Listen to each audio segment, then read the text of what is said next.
things that I find unique about the Susquehanna is really the lack of shore homes, the lack of shoreline development, and marinas. You don't see a lot of that here on the Susquehanna as compared to a lot of rivers on the Chesapeake Bay. One of the reasons for that is that a lot of the land is owned by a lot of wealthy people, and it's still in their families, so they haven't sold it off.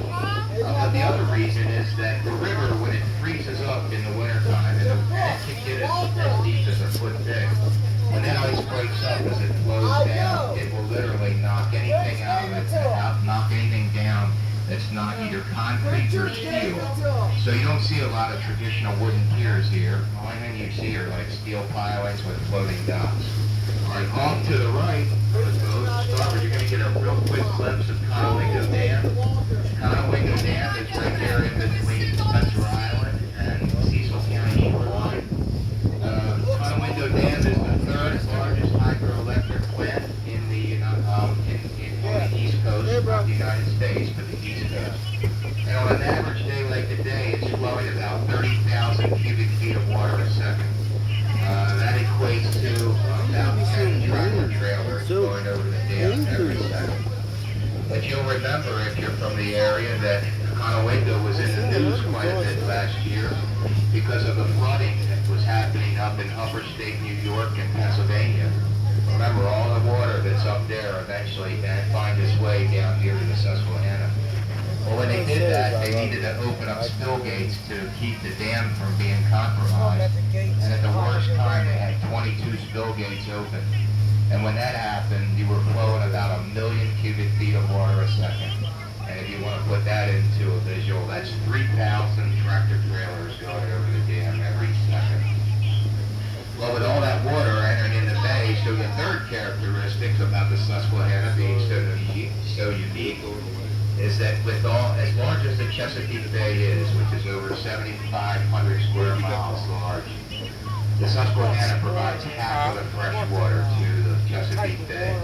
Well, whenever the Susquehanna is flowing extraordinarily high volumes of water, it has a negative consequence on the Chesapeake Bay. And that's what happened last year. The salinity in the bay dropped dramatically. A lot of the moisture and crabbing was brought to a halt. And also, there was a lot of pollutants, nitrogen, and other toxins that were introduced into the Chesapeake because of all the runoff on the lands up in Pennsylvania and New York.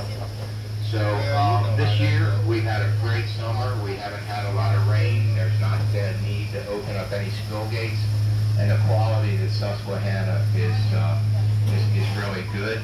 This is predominantly fresh water up here, and if you look, probably the visibility is about 4 feet, which I haven't seen up here in years. All right, so as we head back to Avenue Grace, you're going to see up on top of the hill on the Cecil County shoreline a mansion up there. That mansion was owned by Frank Donaldson Brown. He was an electrical engineer for DuPont, and he was one of the richest men in Cecil County at the time. It didn't hurt that he was married to one of the DuPont daughters. But anyway, he built a home up on top of this cliff face. And it was a mansion put on 26 acres. Frank Donaldson Brown lived there until he died in 1965. At that time, he willed the mansion and the 26 acres to the University of Maryland. The University of Maryland operated as a conference center hotel for about 30 years. Finally, it got to a point where the renovations for ADA and fire prevention were so high that University of Maryland said we need to get out of the business. So they sold the property to a local developer, but thankfully it's being held up in court because the private developer wants to put private condominiums up on top of that. I'm trying to look for this damn mansion. I haven't seen it yet. Because one of the things I love so much about the river is when I look at it, it makes me think about what John Smith must have seen the first time he traveled the river. As we head back to Avenue Grace, and when we get a little closer to 95, if you want to come up, it's a nice picture of the river and all the bridges in the background with 95, 40, Amtrak, and then the CSX bridge.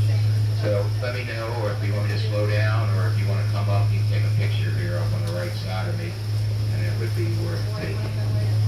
Okay, we're gonna head back now. We're gonna be heading towards Perryville, which is in between Cecil County and Garrett Island.